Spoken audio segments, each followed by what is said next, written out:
Akala namin ordinaryong road trip lang to, pero sa bawat stop namin may bagong adventure, bagong tanawin, at bagong memories na nabuo.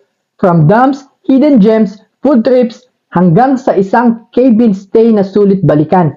Natupad na naman ang isa sa bucket list namin ni Mrs., ang mag 3 days and 2 nights road trip adventure. 5 AM pa lang gising na kami. Early start dahil marami kaming gustong puntahan at ayaw naming sayangin ang bawat minuto ng journey na ito. First stop, Magat Dam. Isa ito sa mga places na talagang mararamdaman mo yung beauty ng nature. Preskong hangin, magandang view, at kung gusto nyo mas ma-experience yung place, may mga bangka rin na pwedeng rentahan para mag-ikot sa dam. Since medyo nakakapagod at nakakaantok ang biyahe, nag-stop muna kami sa Starbucks para magkape at mag-light breakfast bago magpatuloy sa adventure. Habang naghahanap kami ng restaurant na makakainan, may nakita kaming dalawang explorer na galing pang Davao. Nakakatuwa makakita ng kapwa travelers na nag-enjoy din sa journey nila. Next stop, Marge Eatery. Kung pupunta kayo dito expecting ng authentic batil patong or pansit kabagan, baka medyo hindi ito yung hanap nyo. Pero mas okay siguro na piliin na lang yung mga lutong ulam nila. At dahil alam naman natin na medyo tumataas ang presyo ng gasolina ngayon, nakita namin yung pinaka-budget friendly na gas station kaya nag-full tank na kami para ready sa long drive. Isa sa pinaka-enjoyable part ng road trip na ito, yung views habang nasa daan.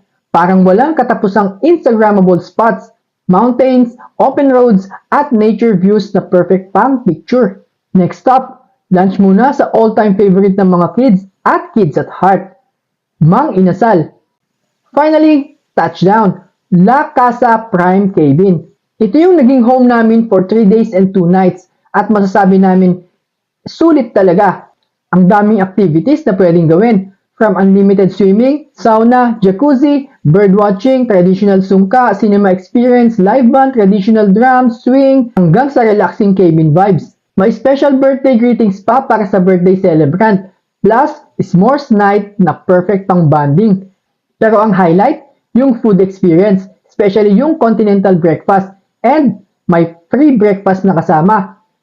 Kaya talagang sulit yung stay namin dito. Hindi magiging kumpleto ang road trip kung hindi kami makakapagdasal. Naglaan kami ng time para magpasalamat sa lahat ng blessings, opportunities at humingi ng safe journey sa buong trip namin.